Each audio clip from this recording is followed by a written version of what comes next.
When all the world knows beauty to be beautiful, there is already ugliness. When all the world knows goodness to be good, there is already evil. Thus, to be and not to be arise mutually. Do you see that you can't have a front without a back?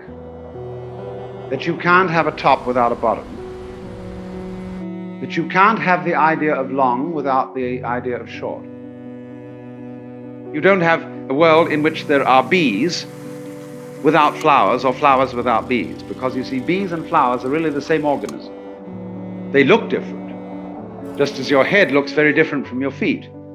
But you don't have human beings who have heads and no feet, or feet and no heads. They go together. Now, of course, they're rather obviously joined by skin and bone. But bees and flowers float apart.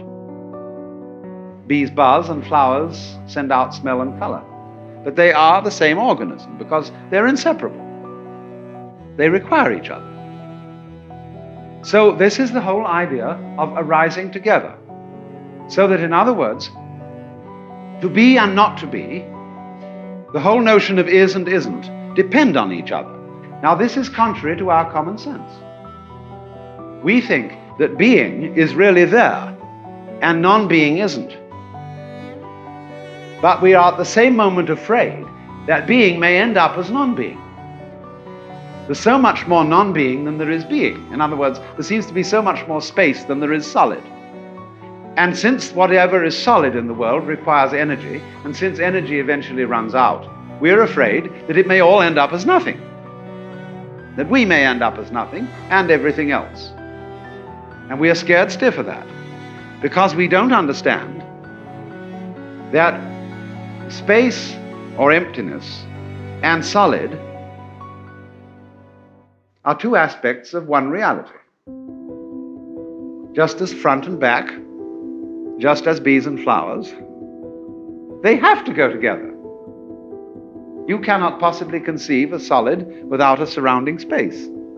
You cannot conceive space without solids occupying it, because space is, as a matter of fact, nothing but the relationship between solids.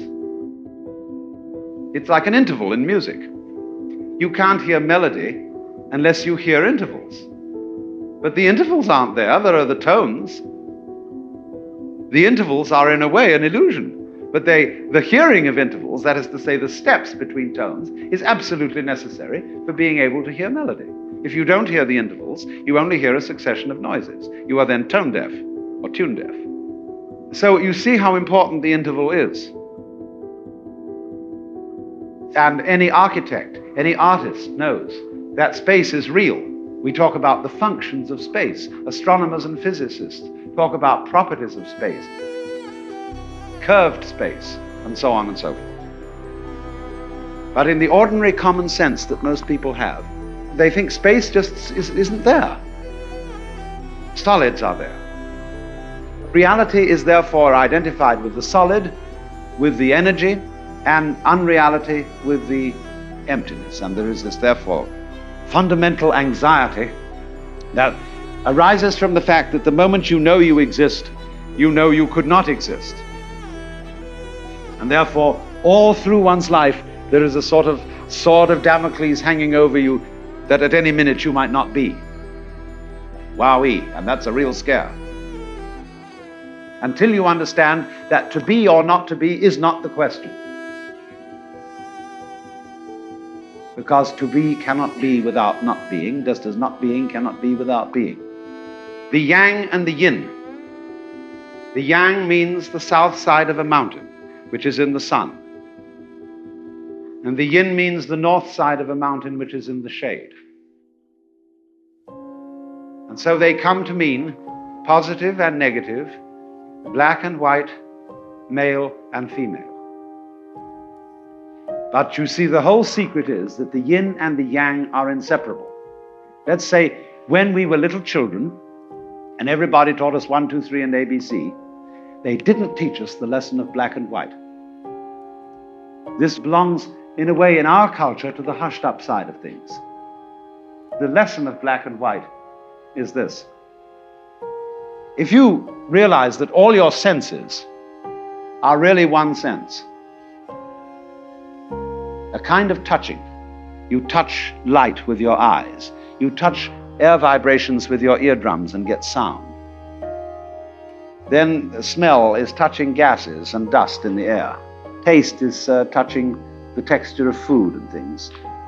But do you realize that all sensation whatsoever is a vibration? It goes on and off. But if it goes fast enough, you don't notice the off. You only notice the on. But all things are like that, you see? On and off. And you can't have the vibration unless it's a wave pattern. The crest of the wave is on, the trough of the wave is off. Now, you can't have a wave, which is half a wave. In other words, no wave exists with a crest alone. There must be a trough. If you don't understand that, if you don't realize that on, off constitutes a unity, and although they are different, they're inseparable, like the two poles of a magnet. If you don't realize that, you get scared that off may win. And if you get scared that off may win, you start another game. The game on must win. And then the game degenerates into a fight. And you don't understand the relationship of yang and yin. So it is the inner connection, or rather the inseparability of yang and yin, which is what is meant by Tao. That's why Tao cannot be explained.